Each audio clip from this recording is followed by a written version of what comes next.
എൻ്റെ വീട്ടിലുള്ള അനുഭവം ഞാൻ പറയാം. ബാഹുബലി സിനിമ എന്ന് പറയുന്നത് കുട്ടികൾക്ക് അടുത്ത സെക്കൻഡ്, അടുത്ത സീൻ എന്താണെന്നുള്ള അവർക്കറിയാം, അടുത്ത ഡയലോഗ് എന്താണെന്നുള്ള അറിയാം. അപ്പോൾ അത്തരം ഒരു രീതിയിലേക്ക് ഒരു വിദ്യാഭ്യാസം കൂടി കൊണ്ടുവന്നാൽ എങ്ങനെ ഉണ്ടാവും? എന്തുമാതിരി പ്രഷറാണല്ലേ നമ്മുടെ വിദ്യാർത്ഥികൾ ഇപ്പോൾ സ്കൂളിൽ അനുഭവിച്ചുകൊണ്ടിരിക്കുന്നത് അല്ലേ?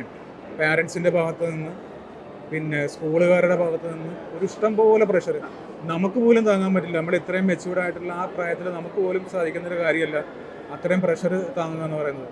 അപ്പോൾ വിദ്യാഭ്യാസ മേഖലയ്ക്ക് ഞാൻ പറയാം, ഒരു കാലഘട്ടത്തിൽ കോടാലി കൊണ്ട് ശസ്ത്രക്രിയ നടത്തിയിരുന്നു. ഇപ്പോൾ ഇത് മാറിയിട്ട് റോബോട്ടിക് സർജറി വരെ വന്നിരിക്കുന്ന ഒരു കാലഘട്ടമാണ്. ഒരു മാറ്റവും ഇന്നേ വരെ ഒന്നും മാറാത്തൊരു മേഖലയുണ്ടെങ്കിൽ, ഇതുവരെ എന്തൊക്കെ മാറ്റങ്ങൾ ഇവിടെ വന്നു, ഇതുവരെ മാറാത്തൊരു മേഖലയുണ്ടെങ്കിൽ നമ്മുടെ വിദ്യാഭ്യാസ മേഖലയാണ്. ആ വിദ്യാഭ്യാസ മേഖല എന്ന് പറയുന്നത് ഇപ്പോഴും പഠിപ്പിച്ചുകൊണ്ടിരിക്കുക. കെട്ടുകണക്കിന് പുസ്തകങ്ങളാണ്. ഇന്ന് എൻ്റെ മകൻ സ്കൂളിൽ പോകുന്നത് 17 കിലോ വെയിറ്റും താങ്ങിയിട്ട്, 6ാം ക്ലാസ്സിൽ പഠിക്കുന്നത് 17 കിലോ വെയിറ്റ് ഉണ്ട്. ഒന്ന് ആലോചിച്ച് നോക്കണം. അപ്പോൾ അവൻ ആഗ്രഹിക്കുന്നത് എന്താ ഈ കാലഘട്ടത്തിൽ? അവൻ ശരിക്കും പറഞ്ഞാൽ ആഗ്രഹിക്കുന്നത് കുറേ കളിക്കുക, കൂട്ടുകാരോടൊപ്പം സന്തോഷിക്കുക, TV കാണുക, ഗെയിം കളിക്കുക, ഇതൊക്കെയാണ് അവർ ആഗ്രഹിക്കുന്നത്. ആ സമയത്ത് നമ്മളായിട്ട് പ്രഷർ കൊടുക്കുക. നമുക്കറിയാം, നമ്മളൊരു ജോലിക്ക് പോകണമെന്നുണ്ടെങ്കിൽ എന്തായിരിക്കും അവസ്ഥ? നമുക്ക് ആവശ്യമാണെന്ന് നമുക്കറിയാം. ജോലിക്ക് പോയില്ല എന്നുണ്ടെങ്കിൽ നമുക്ക് ജീവിത ചിലവിനുള്ള മാർഗ്ഗങ്ങൾ നേടണമെന്നുണ്ടെങ്കിൽ ജോലിക്ക് പോകണം. പക്ഷേ കുട്ടികളെ സംബന്ധിച്ച് വിദ്യാഭ്യാസം എന്തിനാണെന്ന് പോലും അറിയാൻ കാലഘട്ടത്തിലാണ് നമ്മളിത് പഠിപ്പിച്ചുകൊണ്ടിരിക്കുന്നത്. അത് എന്തുമാത്രം പ്രഷറാണ് ഒന്ന് ആലോചിച്ചാൽ. ഇപ്പോൾ വാസ്തവം പറഞ്ഞാൽ ചെറിയ കുട്ടികളെ ഒരു മാനസിക രോഗികളാക്കുന്ന ഒരു ആലയമായി മാറിക്കൊണ്ടിരിക്കുകയാണ് വിദ്യാഭ്യാസം എന്ന് എനിക്ക് വിദ്യാലയങ്ങളെന്ന് എനിക്ക് പറയാം. കാരണം അത്രയും പ്രഷർ അവരെ സംബന്ധിച്ചുണ്ട്. ഒരു കുട്ടിയെ ഒരു ലഹരിക്ക് അടിമപ്പെടുന്നതിൻ്റെ മെയിൻ കാരണം എന്ന് പറയുന്നത് ഈ വിദ്യാഭ്യാസം, ഇപ്പോഴത്തുള്ള വിദ്യാഭ്യാസം കൊണ്ട് തന്നെയാണ്. ഈ പഠിപ്പിച്ച് ഒന്ന് ആലോചിച്ച് നോക്കി, എല്ലാവർക്കും എല്ലാ വിഷയങ്ങളും പഠിക്കാൻ സാധിക്കുന്നതാണ്? ഇല്ല, ഒരിക്കലും ഇല്ല. ചിലവർക്ക് ചില വിഷയങ്ങൾ സാധിക്കും. ഞാൻ പറയുന്നത് നമുക്ക് അടിസ്ഥാന വിദ്യാഭ്യാസം എല്ലാ കാര്യത്തിലും കൊടുക്കണം. കണക്കിലാണെങ്കിലും സയൻസിലാണെങ്കിലും ഭാഷകളിലാണെങ്കിലും അടിസ്ഥാന വിദ്യാഭ്യാസം എല്ലാവർക്കും നമ്മൾ കൊടുത്തിരിക്കണം. അത് കഴിഞ്ഞിട്ട് അവൻ്റെ സ്കിൽ എന്താണോ അതനുസരിച്ച് വേണം അവനെ പഠിപ്പിക്കാനായിട്ട്, അവന് മുന്നോട്ട് കൊണ്ടുപോകാനായിട്ട്. അറിയാം, എല്ലാവർക്കും പടം വരയ്ക്കാൻ സാധിക്കുമോ, എല്ലാവർക്കും പാട്ട് പാടാൻ സാധിക്കുമോ എന്ന് പറഞ്ഞതുപോലെ തന്നെയാണ് ഓരോ വിഷയങ്ങളും ഓരോരുത്തർക്കും അങ്ങനെ തന്നെയാണ്.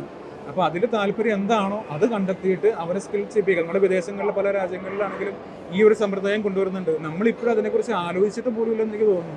അതൊക്കെ മാറേണ്ടതുണ്ട്.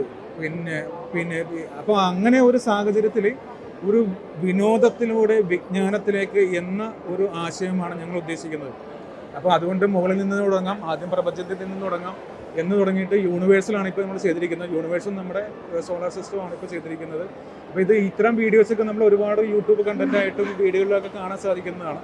അതുകൊണ്ട് കുട്ടികൾക്കൊരു ഒരു സിനിമ കാണാൻ പോകുന്ന നേരത്ത് വീണ്ടും പഠനം തന്നെയാണല്ലോ എന്ന് കരുതിയിട്ട് അതുകൊണ്ടാണ് നമ്മൾ 3Dയിലാക്കി ചെയ്തത്. അപ്പോൾ കുറേ കൂടിയൊക്കെ അവർക്ക് താല്പര്യത്തോടെ ഇരുന്ന് കാണാനായിട്ട് ഒരു താല്പര്യം ഉണ്ടാവും. അപ്പോൾ അതുകൊണ്ടാണ് നമ്മൾ 3Dയിൽ ചെയ്തിട്ടുള്ളത്. 1.5 മണിക്കൂറാണ് മൂവിയുടെ ദൈർഘ്യം വരുന്നത്.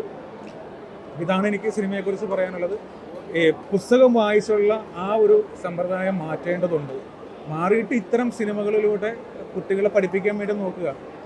ആ കുട്ടികളിൽ എന്ത് പെട്ടെന്ന്, കാരണം ചില ആളുകൾ പറയാറുണ്ട്, നമ്മുടെ ഈ സിനിമ കഴിഞ്ഞിട്ടാണെങ്കിൽ ഇപ്പോൾ കഴിഞ്ഞ 2-3 പേര് എന്നോട് പറഞ്ഞത് അവർ 5 വർഷങ്ങൾ കൊണ്ട് സോളാർ സിസ്റ്റത്തെക്കുറിച്ച് പഠിച്ചത് വേറെ 1.5 മണിക്കൂർ കൊണ്ട് പഠിച്ചെന്നുള്ളതാണ്. വേറൊരു സുഹൃത്തിൻ്റെ കൂടെ ഉണ്ടായിരുന്നു. സുഹൃത്ത് പറഞ്ഞത് ഇപ്പോഴാണ് സോളാർ സിസ്റ്റം എന്താണെന്നുള്ളത് ശരിക്കും മനസ്സിലായി എന്നുള്ളതാണ്. കാരണം അവൻ ഫസ്റ്റ് റാങ്ക് ആയിരുന്നു. അവൻ നന്നായിട്ട് പഠിച്ചൊരു വ്യക്തിയാണ്, ഫസ്റ്റ് റാങ്ക് മേടിച്ചൊരു വ്യക്തിയാണ്. അപ്പോൾ അവനാണ് ഈ പറയുന്നത്, ഫസ്റ്റ് റാങ്ക് മേടിച്ച് എൻ്റെ കൂടെ പഠിച്ച, എൻ്റെ വിദ്യാഭ്യാസത്തിൽ ഫസ്റ്റ് റാങ്ക് കൂടെ പഠിച്ച അവനാണ് പറയുന്നത് സോളാർ സിസ്റ്റത്തെക്കുറിച്ച് ഇപ്പോഴാണ് പഠിച്ചത്. അപ്പോൾ അവൻ എന്താ പഠിച്ചത്? അപ്പോൾ സ്കൂളിൽ ആലോചിച്ച് നോക്കണം. അപ്പോൾ ഇതാണ് ഇപ്പം നമ്മുടെ ആശയം, ഇതാണ് വിനോദത്തിലൂടെ വിജ്ഞാനത്തിലേക്ക് എന്നുള്ളതാണ്. Okay, thank you.